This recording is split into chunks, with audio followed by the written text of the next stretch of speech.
Karasan dile yadına görersin hodayının ulezin. O hikmetini anlar için aç yüreğin ey tuğanım.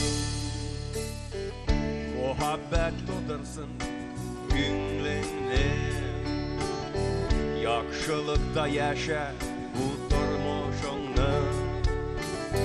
Aldanma fani dünyada, durmuşumuz bittik kıskan.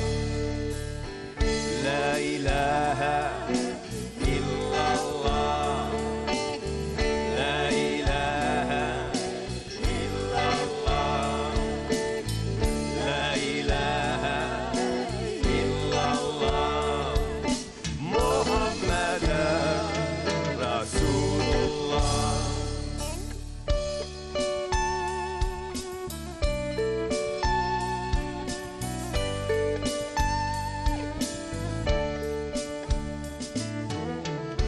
Şükür kılsan Allah'a,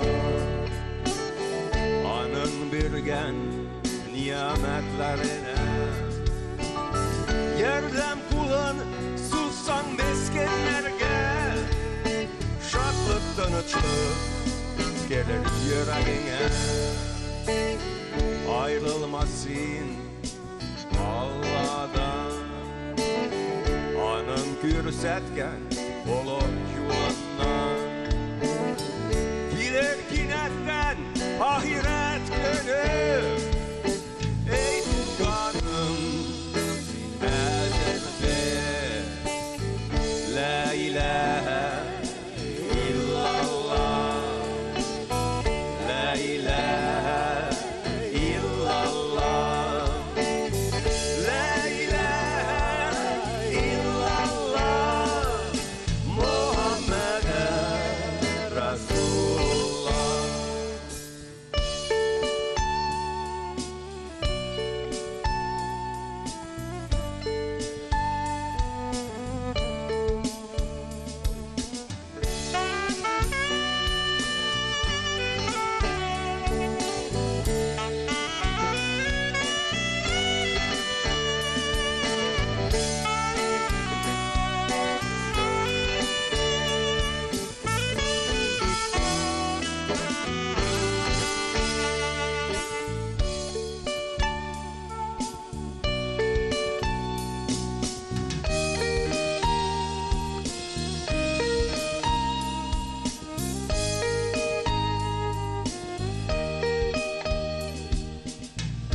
Ayrılmasın Allah'dan, anın görsetken olu yolundan.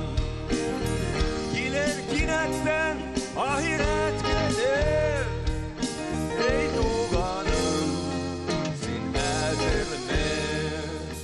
La ilahe illallah, la ilahe